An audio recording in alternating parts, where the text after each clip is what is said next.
talking about you? Story to share my truth because He's talking about I want to thank us. He's talking about like his family. Yeah. I want to thank my fans for trusting Uzi my and word. Enoch and Mommy. Yes, in the morning it's all gonna vanish. Don't be afraid of the dark. Be careful with stars. Not every light is gonna guide you. Not every light is gonna guide you. That was Kendrick Lamar's daughter, who on the night when her father brought home more hardware from the Grammys, she exclaimed that her father was talking about them from the stage. It was a sweet moment, but there are other things that Lamar has said about his children that cause us to pause for a minute. Because the outlook that Lamar has for the world and for his children is really challenging. And some might even call it a dark place for a parent to be. And that's what we're going to talk about today on the Celebrate Kids podcast with our daily segment, Facing the Dark. Because sometimes we hear popular people being parents, and we think that their perspective on parenting is summed up into a speech or an Instagram post or a Facebook reel. And it can guide us to have a perception of what parenthood should be like, what the goal should be. But it could also guide us to consider that maybe that person is somebody that we should emulate as we parent. For many of us, we might not know much about Kendrick Lamar, but the concepts inside of this cultural mood are important to unpack because they can lead parents down dark roads. And so now we're going to turn to Dr. Kathy Cook for some insight on this topic.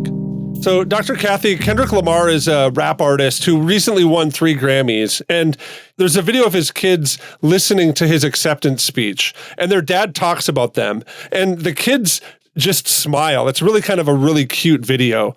And in a previous interview, Lamar said, "My children allowed me in their development as human beings, beginning to walk and talk, to remove my ego, to know that my children, too, will have their own independence." And he went on to say, "That allows me to understand the unconditional love on my end. Will I allow them to be themselves? Will I allow them to journey off in the world and experience life for what they know of it? That's love to me." And then he added, "And then I look at that and I try to apply that to myself and how I express myself. How I look at my career and how I meet other individuals. Am I allowing them to be themselves without any judgment?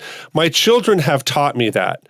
Now, it's interesting because Lamar's video of his interaction with his kids, I mean, we're in a culture that's so starved for what parents should really look like and how their kids should really be engaged and involved. And Lamar's music is not really something that I would say is child appropriate, but he talks about different things that are happening in culture, and his new album really dives into this. I don't really encourage anyone to listen to it because it's explicit and there's hard themes that he talks about. But what we understand really is that Lamar is kind of a culture champion. And Summit Ministries talks about this. They've got a great book called Understanding Culture that goes into talking about how moods and themes and ideas need to have champions who celebrate them and embody them. This is kind of a big, like, overarching, maybe totally abstract idea. But as caretakers, we see something like Lamar's children in this social media video, and we see that little snippet, and we celebrate that kind of as that's like the epitome or the goal inside of parenthood, right? And we celebrate these things on an Instagram post or in a reel on Facebook or something like that. But we neglect the fact that what actually happens inside of Kendrick Lamar's music is really troublesome. So as adults, when we see these things and our kids maybe come back with, "Hey, Lamar's actually a good person because he has this video of his kids who were excited and really cute when he talked about them in his speech, but then his music's really troublesome." How do we kind of navigate that with our kids, knowing that some of the champions that they look at in culture as strong parents or strong ideals really might actually be a challenge when we start to dig into their life and how they kind of actually practice what they're preaching? And that is what we bravely say, that was a picture of a snippet of his life. We have no idea how he really treats his children. You know, what if they were eager to hear him acknowledge them because he rarely does in real life? I'm not saying either here nor there. I don't know. But I think we help our kids understand that that's a slice of life, just like we can put out a highlight reel of our life. And it doesn't mean that our family or neighbors know what's really going on behind closed doors. It's also, I would say for somebody to write lyrics like he does, where's his wisdom? What's his source of wisdom for him? What does he really truly believe? And let's look at the whole package. Yeah, I think that would be critical for kids to understand. If you have a slice of life of somebody's reality, compare it to what you see on screen, if you will, or audio, if it's a musician, and what's real there. His approach to a lot of things is really as a culture icon. And as I mentioned before, that idea of culture champions, he talks in those quotes that I read earlier about really wanting his kids to kind of be free to express themselves. And that he's learned that even from his kids, that the highest goal kind of is this idea of expressive individualism. That's a term that Carl Trueman and others have kind of highlighted recently, that there's this cultural mood that the highest ideal for a human is to just find the freedom to express themselves freely. And when we hear things like this, it's basically an outline for our children and for adults to kind of follow through with that. And I think we're kind of pushed into that, whether we know it or not, down this rushing stream of culture. And it's really hard to stop and ask big questions about that idea. So when we see these things in culture that kind of celebrate or highlight expressive individualism, what would be something that should cause parents to stop and think? Is there anything there that we should really process, think through before we kind of jump onto this train of the highest ideal that we can push our kids to is just to learn to express themselves? This is so fascinating. I teach that we are individuals. I actually tell parents, don't parent the herd, parent individuals, which Jill Savage and I write about in our book, No More Perfect Kids. We are created in the image of God, uniquely. Even identical twins, of course, are not identical. So yes, we are individuals, and let's celebrate that. A brother and sister can be allowed to each develop unique passions, hobbies, interests, and ways that they serve the Lord. What concerns me about his statements, he says, will I allow my children to journey off in the world and experience life for what they know of? And that's love. Well, not if they're about to jump off a cliff, it's not love. So there are still, I would pray for any parent or caregiver, boundaries that are blessings where we say to our children, you're an individual, but the way that you want to express yourself right now is not wise. You're about to die. Or, we're not going to allow you to treat your neighbor this way, even though you're an individual and you think that you should. He also says, when talking about individuals, am I allowing them to be themselves without any judgment? Well, there's a place for judgment in relationships, husbands and wives and parents and kids and siblings. I don't judge, fellow man. I was at an airport earlier today, and it's not my place or space to observe in order to judge and to, classify people and put them in their place. Certainly not. We're here to love. But if I saw someone who I was close to, who was really in my sphere, if you will, doing something really foolish, I would hope that I would step up and say, that's really foolish, and you're not representing yourself well, your family value well, the Lord well, what's up with this? So yeah, individualization and being who you are created to be has its place, but so does this other-centered awareness of who's around us. And if the relationship equity to call somebody foolish, let's do it. I hope that's coming across right. I want to pick up on that theme just with this final question. And that's this theme that I think when we look at ourselves, we kind of see ourselves in this whole group of people.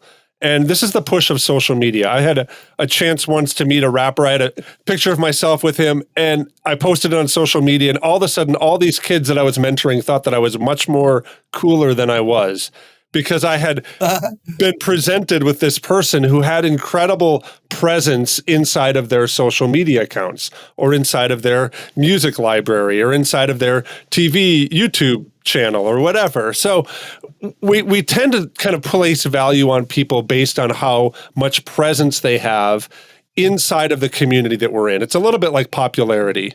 But when we look at kids and kind of guide them in this, what are some things that we should guide them to or help them think through as we're processing this? I mean, we're talking right now about really famous, popular people, but there's also this celebrity culture, whether it's in church or homeschool groups or what have you, that the value of somebody is based on their presence inside of that group.